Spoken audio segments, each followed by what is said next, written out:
one of the key things I've learned, even looking back now, is it's not just a commercial change moving from SMB to mid-market enterprise. It's a cultural change as well, because the whole company is used to getting 50,000 plus leads, a lot more than that, through the door, and that's how the company operates, right? From the product to obviously marketing is doing what it's doing, driving that, sales, CS, everything's driven around that. Welcome to the Show Me the Data podcast by LeadSift, where every week we get marketing and sales leaders from fast-growing B2B tech companies to share specific tactics they use to drive revenue for their business. The best part, they share the exact metrics and data points behind each of their tactics. I'm your host, Tukan, the co-founder and CEO of LeadSift. See you there. Hello, everyone. My guest today is Puneeth Ghodgeri. Puneeth's the Director of Growth at Reonomy. Welcome to the show, Puneeth. Thanks for having me here. Very good. So can you give us a quick high-level overview, Puneeth, of what Reonomy does? Sure. So Reonomy is a CRE tech data company. In very plain and simple words, we provide the data for investors, brokers, and a bunch of other segments of owners. The way we like to call it is we have a knowledge graph of people, properties, and companies, and we're in the middle of that, and we provide all of the data around that, the segments that I mentioned, for them to either prospect, build better relationships, discover new opportunities, and of course grow their business. Got it. Cool. So you guys are primarily focusing on the property, real estate, like that market. That's right. So we're a commercial real estate platform. So think of it, especially for the sales and marketing leaders out there, Zoom Info, but we're kind of like a Zoom Info, but for the CRE space. So we have all of the data for, off people, off properties, commercial real estate mostly, and companies that, companies or segments like brokers and investors and wealth managers and lenders, roofers, service providers can take advantage of to grow their business. Very cool. Okay, so first question for you. I noticed you joined last year in March. I guess that's when COVID was just starting and everything. That's right. So this is a question that we ask all our guests. What did your first 90 days look like as a director of growth? So I joined the first day of remote working. So that was wow. Okay. That was a bit of a bummer, because I'd met, the few people I'd met. At the interview stage, I obviously spoke a lot to the founder and CEO at the time, Rich. Great set of conversations. Really excited about the product, about the people. Amazing group of people who I met. And then I was already pull my sleeve up, put my best shirt on, but it was unfortunately not to be, because that was the first day of remote working. But that's okay. You live and learn, and so it was mostly this. What we're doing now with my team, and getting to know my team, getting to know people who I would want to build relationships with, sales, product, engineering, customer success, and RevOps, and of course all the other teams that I wanted to go. So that was sort of new, because it never been done before. That's not how I'd met people. So that was my first 90 days. A lot of it was relationship building in a new environment. But from a sort of growth perspective, where we landed was, when I joined the company, I had a very simple tasks. It's not simple, but straightforward is probably a better word. We were really heavily focused on SMBs, and what we wanted to do as a company was move from SMBs and move up market, move to an audience that's more mid-market and enterprise.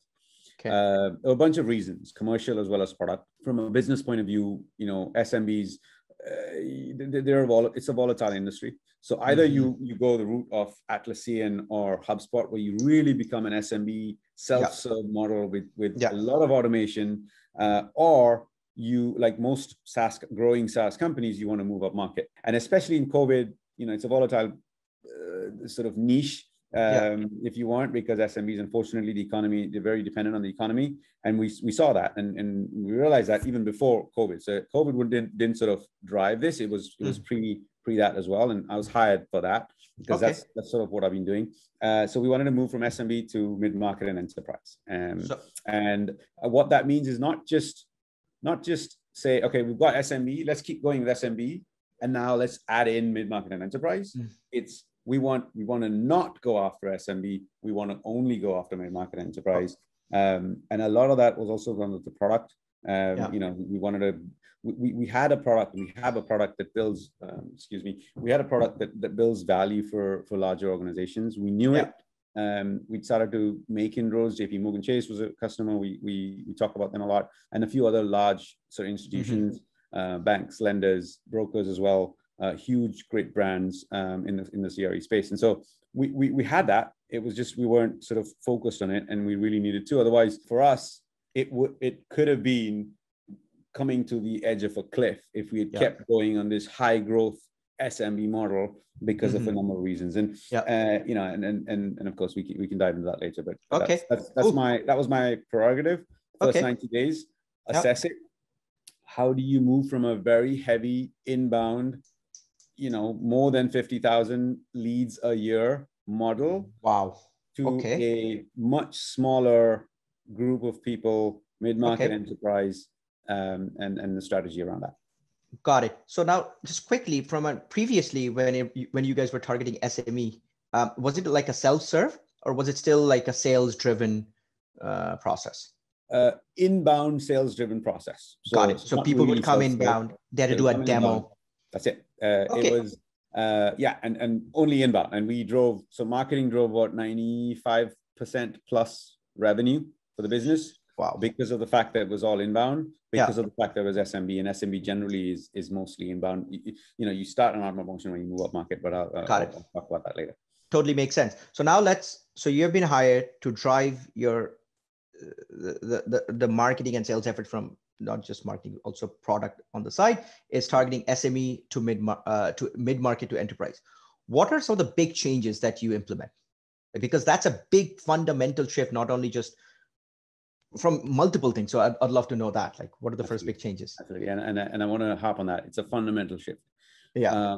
One of the things that we realized, so this is what I've been doing in the past as well. You know, a couple of previous companies, it so happened, somehow it's followed me in my last 7 or 8 years. Whenever I join a company, 6 months later, we decide to move up market. And so it so happens that I've kind of learned how to do that. Obviously, every company has its own story and the way you do things, and the market is different and the product is different. And so it's not like you can take a playbook and put it into the next company.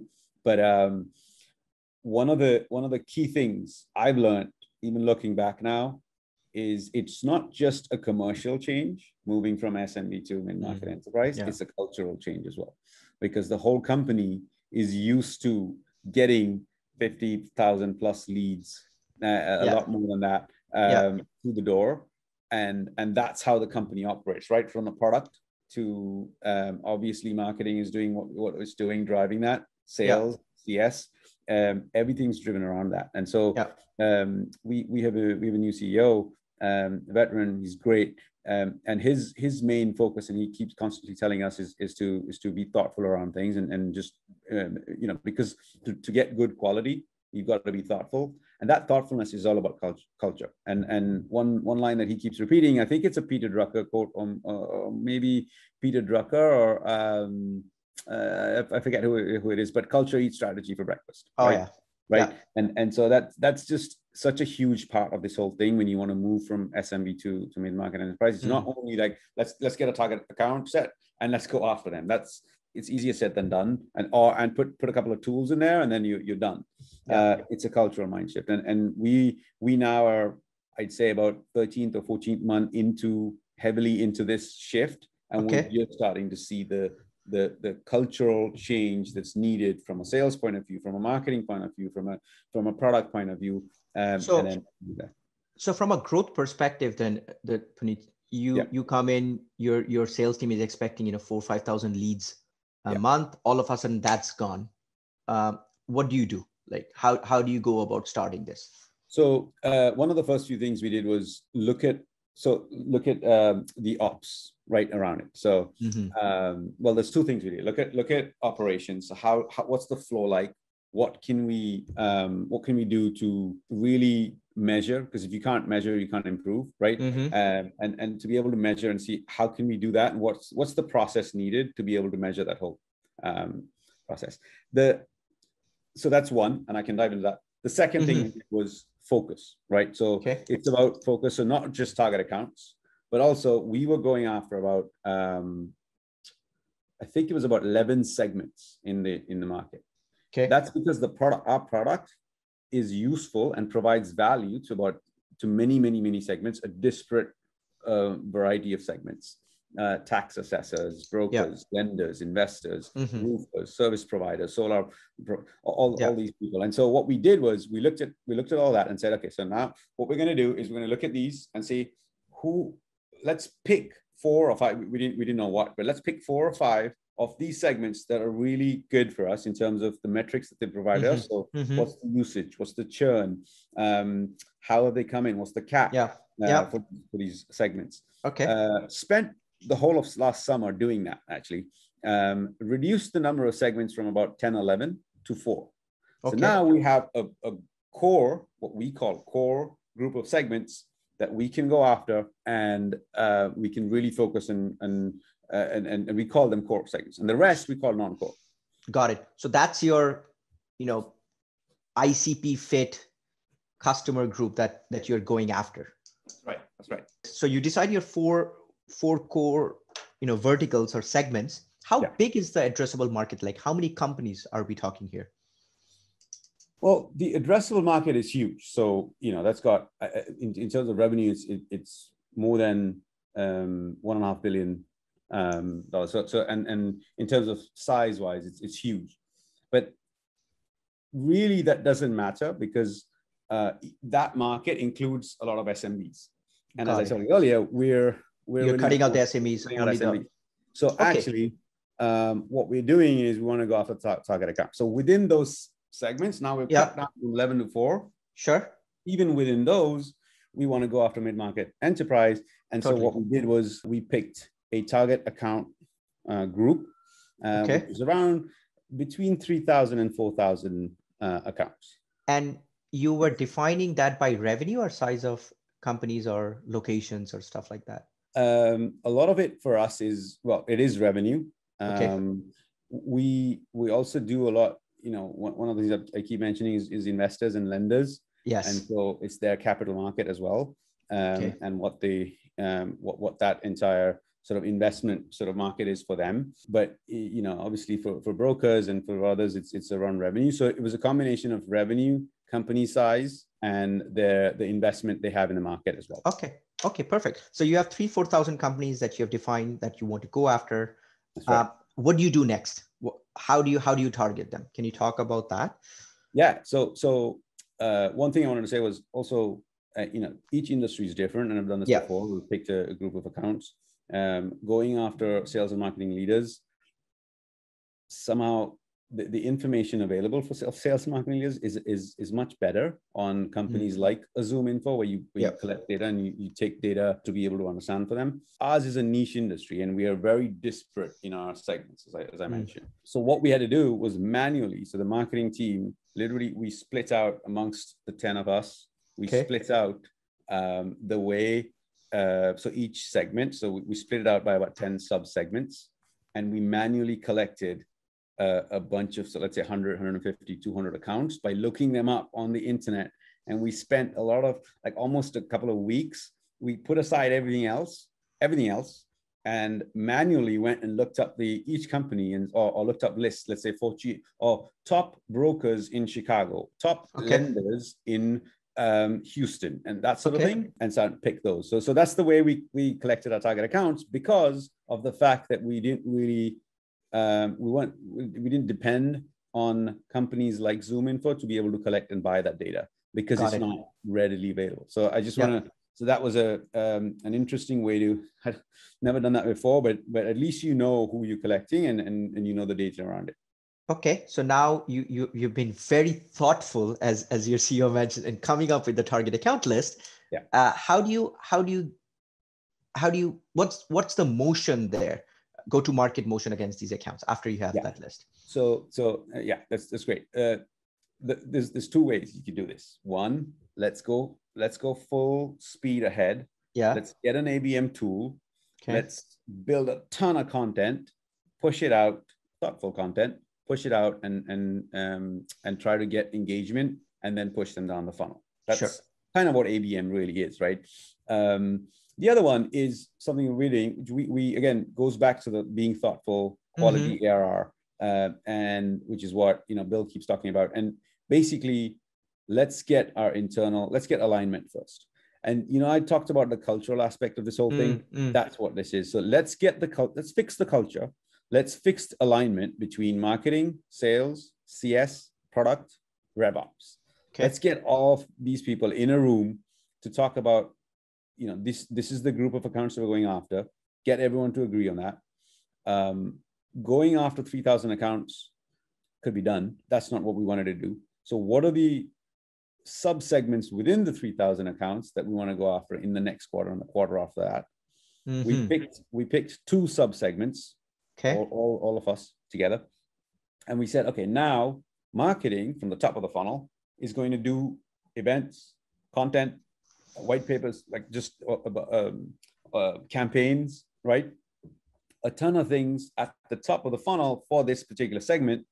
And here's how the process and the ops will work. So work with RevOps or the sales ops. We're lucky, we're Series D, we're at a considerable stage of growth. We have the resources. It's just what path do we want to take and how do we want to take it is where we sort of are working on. And so we spent the last, I'd say about 8 months, cleaning up the data flow, how it goes into the process wise. What is the ping? What is the alert that a sales rep gets, which is in the target account, not in a target account, or in the sub segment that we're going after this quarter? Where do they get their pings, Puneeth? I'm just curious. So in emails, so alerts. So for instance, so if let's say someone downloads a white paper who's within the sub segment we want to go after, what happens then? What is the process then from a sales point of view? Should they go after them? Probably not. You don't want to go after someone who downloads a white paper. It's going to probably fall flat, right? So what happens then? Does it go to a nurture flow? What happens if someone takes a free trial or a demo within the target account list? What happens when they take it not within a target account list?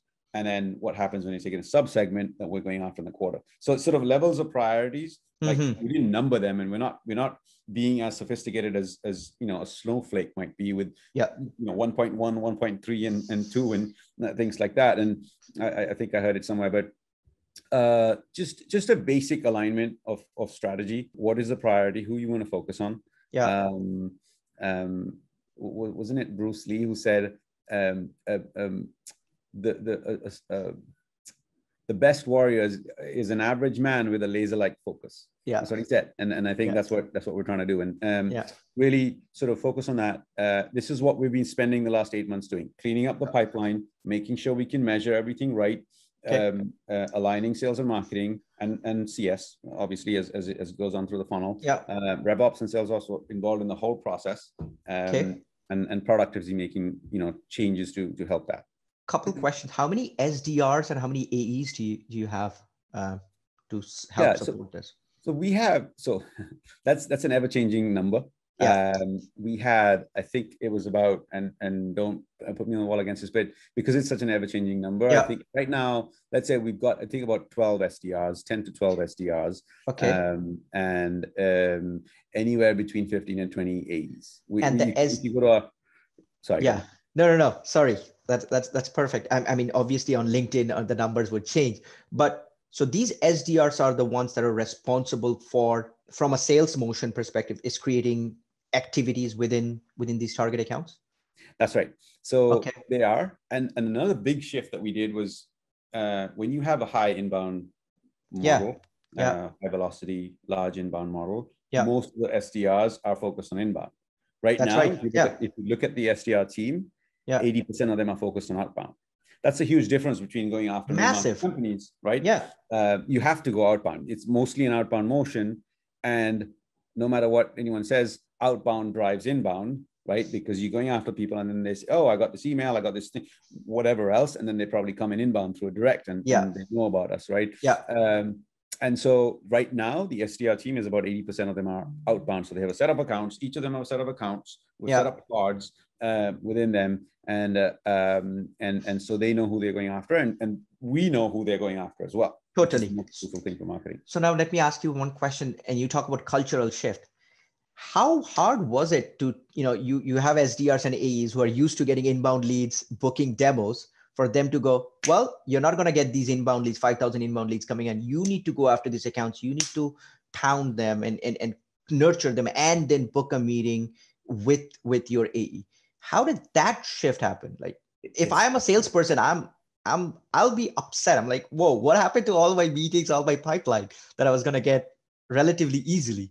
Yeah, that's right. And that is why I said, more than commercial, cultural change and moving up market, it's tougher. It's a tougher thing to do, and it's more of a cultural change than a commercial change, or business change, if you want. It's tough. Like there's no. I don't have an answer on a plate saying this is what we did and this is where we are. But we've improved. And if you look at the same time last year, if you look at Q3 of last year to Q2, and now we're getting into Q3 of this year, it's huge. And the our sales leader has been great. We have an SDR manager now with RevOps, sales ops, marketing, the exec team. Everyone's behind this. And when a whole company is behind a group of SDRs, magic happens, right? And so that's what it needs. It needs to come from the top. It needs to come from the sideways. It needs to come from everywhere. And I'm not saying we've reached nirvana now. But I do know that we've really changed the face of how of ourselves, of the company, and how we reach out to people. We had to train them on outbound. Outbounding is so different. You've got to research the person. There's a lot of personalization involved, and there's probably more heartache than inbound, right? A direct inbound is you convert it at such a high percentage with outbound, right? And so how do you do that? And that's just something that we've been struggling with, and then improving. Marketing has been helping in providing air coverage to them. Sales have been, sales ops, training, sales enablement, and then sales. So from the air cover perspective, marketing, Puneeth, if you had to quickly say, which channels work the best from marketing, what do you see? Events. Events is number one. There is no doubt about it. Even if I didn't do it now, without COVID, events was huge. I've done this in the past. In one of my previous companies, LivePerson, we went from an SME to a Fortune 200 list. And the way we drove that was two things: bottom funnel content, so sales enablement, and events being the number one channel. And by events, you mean sponsoring other events and having a booth? Sponsoring other events is a waste of time. So not sponsoring other events, but making sure, so we put our best, so our subject matter experts, in like a panel, or talking with a customer, with other industries experts. We recently had Tim Savage, who's a professor in the NYU Shack real estate curriculum, their academy, and he's great. And we spoke to him about the state of the market and where we are currently, what we feel happened on COVID, what's beyond that, and how that works. And so we have so for that example, Puneeth, would you just have that discussion with Tim Savage and do it as a webinar, or would you have that at an already industry event that's happening? Both. And that's what I mean by events. So what I'm trying to say is not sponsoring and slapping a banner on the thing. That's what we meant. But it's about showcasing our expertise in this industry and how a technology and a solution can help customers or prospects do their job better and grow their business better. And that's what we want to do, right? You obviously have top funnel. We're starting to put acceleration events, pipeline acceleration, but you can't only focus on pipeline acceleration. You need to build demand. Half of my title is demand, and you need to, I need to look forward. I can't just think of the next 6 months. Building demand is not building leads. It's very different, as I'm sure you know. Absolutely. And so, it's just varying stages of the funnel. We started off with very high level thought leadership. Like I said, this example with Tim, we're talking the state of the market. And then you slowly start coming down and saying, okay, so how do you really know about that? You need data, right? How do you get that data? You need technology to be into your systems. And how do you do that? You have companies like ourselves to be able to help you with that. Amazing. So now let's talk about quickly few specific data points, Puneeth. You have decided, you've narrowed down on a very small segment of companies that you are running different motions, outbound and events and content syndication and things like that. How many leads are you generating now? Like what's like what's the KPI that you're looking for? Leading indicator, I guess. A leading indicator is core. Remember I spoke about how we core leads. Segments, right? When you put out, for marketing, for instance, when you put out stuff, you can be hyper targeted, which we're not yet. So we don't have an ABM tool. We're working on that. So check up, next year. I'd love to come back and talk about how that ABM tool has helped. And but obviously, as I said, we've been focusing on alignment, on strategy, on culture, making sure we've got that set up, tested it out a little bit. We know it works, and now I can take the tools to really go full scale. We've reduced the number of leads, right? I told you we had no specific numbers here, but way above 50,000, right? Leads coming through the door. And right now it'll probably be by the end of the year less than half of that, probably way less than half of that. But the leading indicators are there in the core segments. So in the 4 core segments I'm talking about, and they've got to be mid-market enterprise. And so what we've done is, and I think this is classic, and this is what I think every company should do. You've got two pathways of sort of revenue generation. One, which is like inbound, they come through direct and everything around inbound, right? And so you want to optimize that as much as possible. So you want to take, you have review sites, you have like the right page search when people search for it. You've got obviously your website, you've got all of the material up there, the right content, making sure and when someone's interested, they find us and we get to them and then we speak to them, right? That's one path. And then the other path is the outbound, which is a bit more personalized, and how do you go after targeting and direct mail and things like that. And so we've kind of sort of got to close to where we want to get to on the automated side of this, where we're easily distinguishing between core, non-core. We're easily distinguishing between SMB, mid-market. How does that route into the system, our overall database? What happens to each of those 4 key groups of people? Sales focuses on the most important group, which is core mid-market. Everything else has to go into certain buckets. Probably nurture emails, probably straight to buy, and a ton of other things. So we've kind of, you never perfect it, but we've got to the stage where we're sort of comfortable there. Still a few things to do, but now we're really focused on the outbound motion and how do you improve that? How do you train people from a marketing perspective, what we do as well? And in an outbound motion, are you looking at, outbound, you're reaching out to these specific accounts, contacts within these accounts?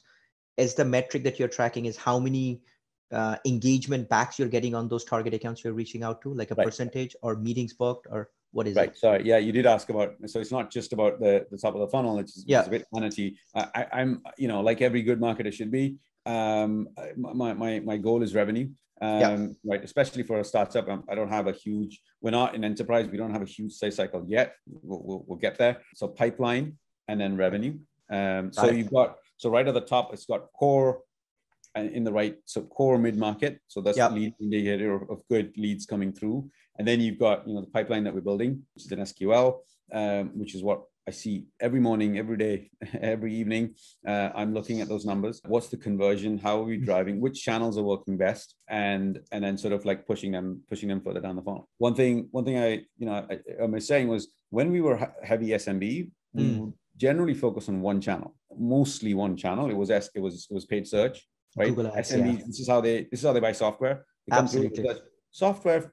Find the owner of a property in so and so, right? This is not how a mid-market enterprise VP of CPO will not buy Google search. So marketing as well had to have a multi-channel approach and not just focus on search, do events and LinkedIn. And you were asking earlier about the channels that are working. It's LinkedIn, it's events. Search is huge. You got to build search.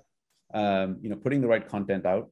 We came up with a whole segment on our website called Reonomy Research. We've got a lot of data of these companies. So why not show it to people and show them how the sausage is made? Well, not sausage is made, but show them the sausage really. Really show them the data, how they can pull that into their business. And so, the right content and pushing that right content out. And these are the things that we're working on. But from a pipeline perspective, it's like, from a flow perspective, it's top of the funnel, leading indicators, core, mid-market, then pipeline, and then of course conversion to revenue, and then usage, of course, beyond. Churn is a huge indicator. Of course, it's a leading indicator. You got to wait for a year for churn because we have annual contracts. But we're constantly looking at churn. It's one of the most important metrics we're looking at as a business today. To figure out which segment is the best fit, right? That's right. And to figure out whether we're doing the right thing. Are we actually doing the right thing by doing this, or do people still churn? And then there's a bigger issue there. But thankfully we've improved it tremendously with all of the things that we're doing, and we'll get better. And going from SME to mid-market and enterprise obviously would help with churn, right? That's it. Obviously that's why also, right? We were having churn problems as well. So it's not product market fit. We're great product, amazing value, but that definitely helps. But also you still have to be able to provide value, and so that's 100%. No, cool. This is phenomenal, Puneeth. I feel like there is so much more we can unpack in this, but this whole idea of you breaking down and unpacking the whole culture shift, the strategy, outbound, focusing on certain accounts, narrowing it down, the metrics, it's been phenomenal. I know I have found value. We are currently focusing on the small mid-market, and we're facing some of the challenges you guys face. We are thinking of going to mid-market, not enterprise, but and we are also starting to do outbound. Previously, 80% of our leads were all inbound. 20% was from partners. Now we are thinking of, well, how can maybe we should do more outbound to reach the right accounts. So this is very, very useful and very helpful. I thank you, Puneeth. Thank you. Thanks for having me. This was great. I love the chat. Awesome.